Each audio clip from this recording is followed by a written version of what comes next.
Good morning, all of you. I hope you all have seen part 1 of chapter 11 Indian Judiciary.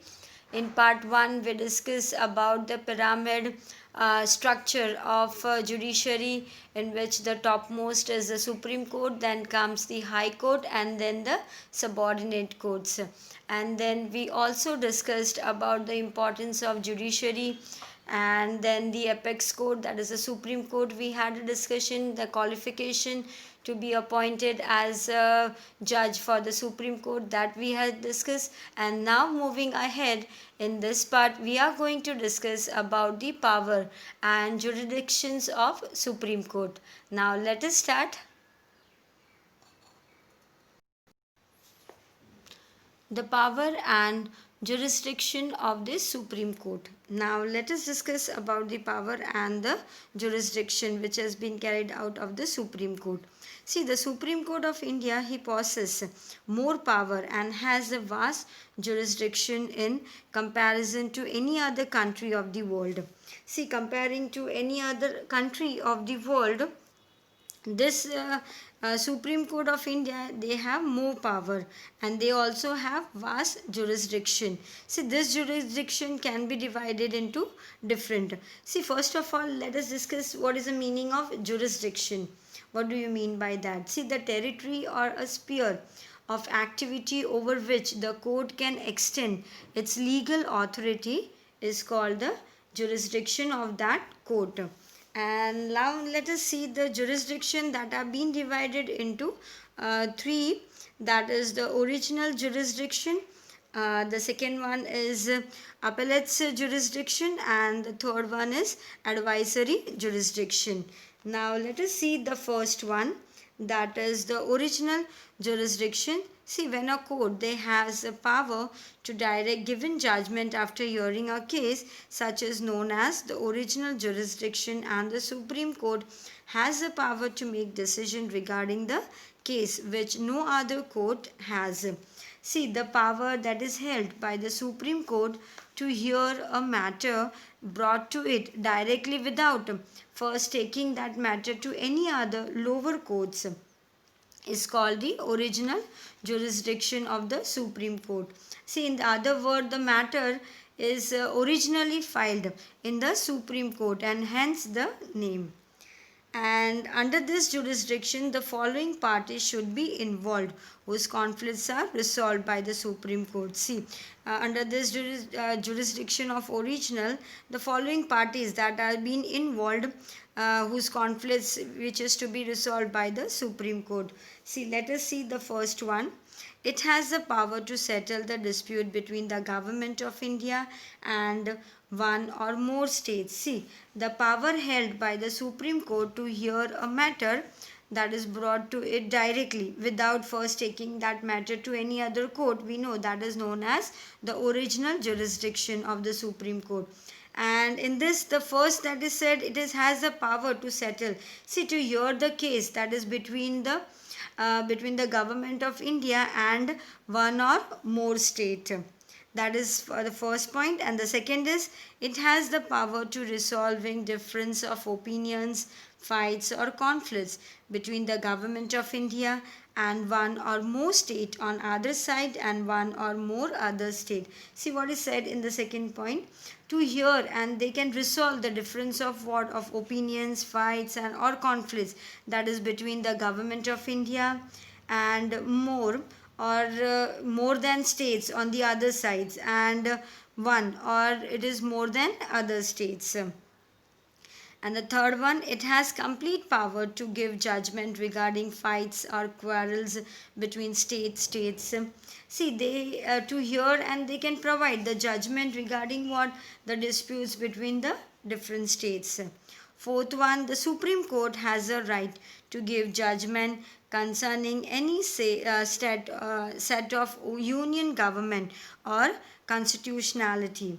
See, to hear cases that is related to central government and the matter that are related to constitutionality. It has the power to protect and preserve the fundamental rights of the citizen of India. Moreover, it is empowered to issue the issue of habeas corpus mandamus or order of prohibition. See, here what is said, the Supreme Court, they has the power to protect and preserve the fundamental rights of a citizen of India, and it has also empower to issue rights, that is orders like first one, that is habeas corpus rights, the second mandamus rights, and the third one is the prohibition right. All this thing they have the right to. See, it is not in the jurisdiction of the Supreme Court to settle dispute related to distribution of river waters between state to state. See, what is state over here? It is said that the matter that is related to distribution of river water, that is between the state to state, or between states and state, that is between state to state, or it is between the states to state, or states or states between the states and states, do not come under the original jurisdiction of the Supreme Court. That does not come under this. And a separate water tribunal gives judgment. See, for this there is a separate water tribunal that is being they give the judgment, and the judgment of the Supreme Court is final and it cannot be challenged anywhere, and where the judgment which is given in the Supreme Court, that is the final one, and that cannot be challenged anywhere, and they have to be respected and that by all, and the judgment which has been given by Supreme Court, that should be respected by all. Now moving ahead, the second one is the appellate jurisdiction, that is the power of a court to hear or appeal from the lower court. See, the three types of appeals that can be made in the Supreme Court under the appellate's jurisdiction. That is, first one is the cases of constitutional interpretation. The second one is appeal against the civil cases, and the third one is the appeal against criminal cases. Now let us see the first one, that is the cases of constitutional interpretation. See what it comes in this, the cases of constitutional interpretation. Any person can approach a Supreme Court against the judgment, order or right given by the High Court, or any case on if certified is issued by the High Court along with the judgment that the case involves any matter pretending to the Constitution which has been falsely interpreted or contains any important questions of law, and hence the petitioner can appeal in the Supreme Court for the same. See what is said over here. See, for this the person needs to have a certified issue by the issued by the High Court along with the judgment given by the High Court. See, the certificate that contains the detail stating that the case either involves a matter that is related to the false interpretation of the Constitution, or any important question that is related to law, and hence the petitioner is allowed to appeal in the Supreme Court. If any case and in any such certification is not given by the High Court, and if the petitioner approaches the Supreme Court, then in such circumstances, if the Supreme Court find that any constitutional right is violated, then it can accept the petitioner appeal.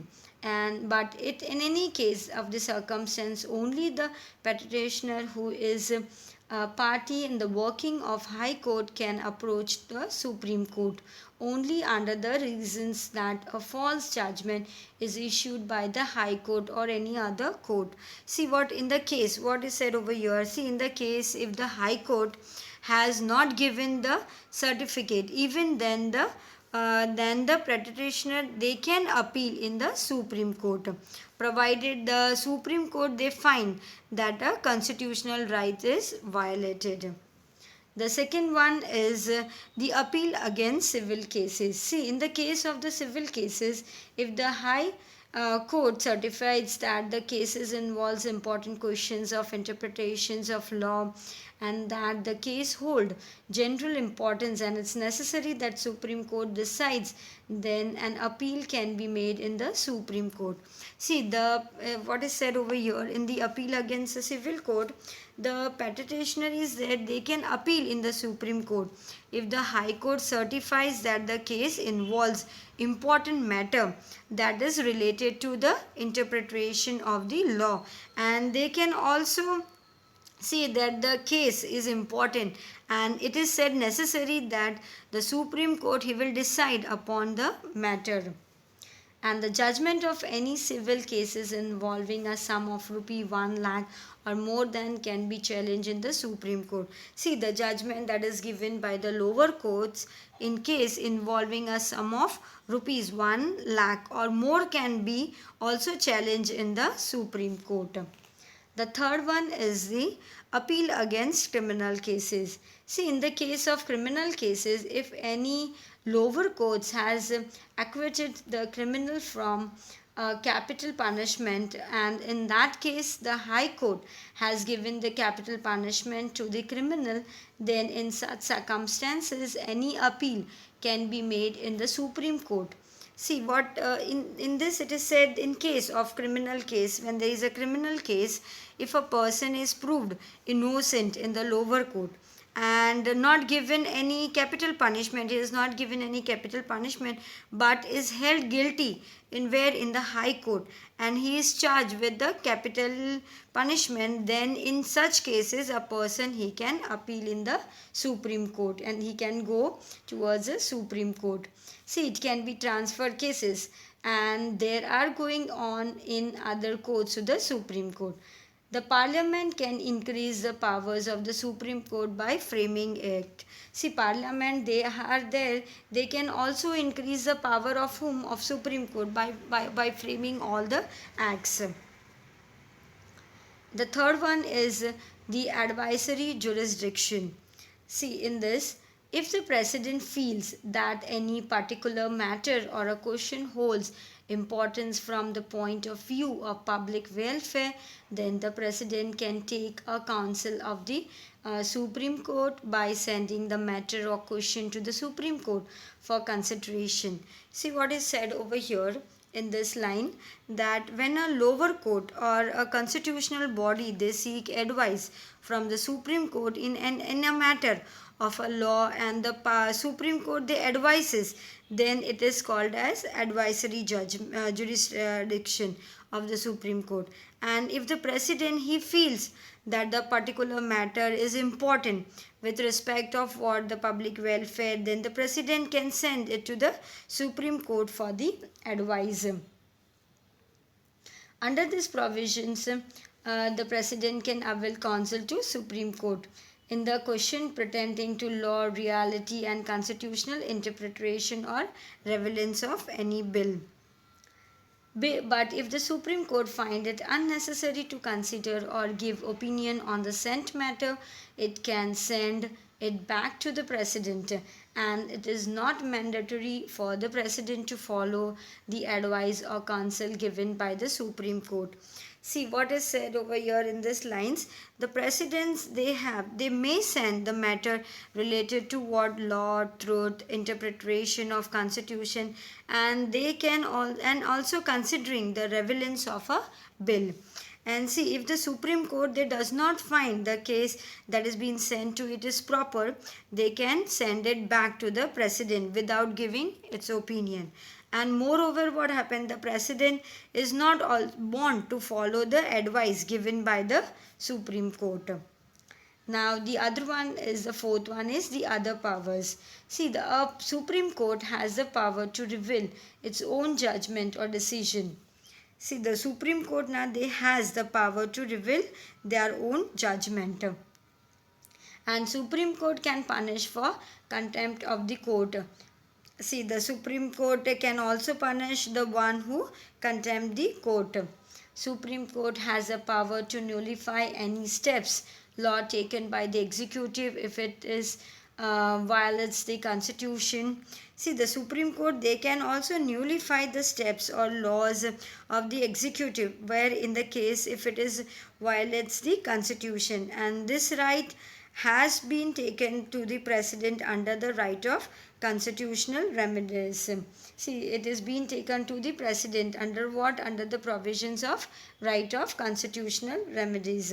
Supreme Court is thus the guardians and the savior of the constitutional and citizens. See, the Supreme Court, he feels that the law amendments in the constitution or any decision made by the lower court that do not align with the constitution, then it can also declare it to be as an unconstitutional. And see, as per the Constitution of India, citizen has been given the right of constitutional remedies, and in case of the citizen they feel that they are deprived of this right, they can approach to the Supreme Court, and the Supreme Court then issues rights to protect the fundamental rights of the citizen. See, in this, the Supreme Court is the guardian as well as the savior of the constitution and the citizen also. The next is the court of records. See, the court of records, they hold an evidential values, and when any records for the courts are presented, no objection can be taken against it.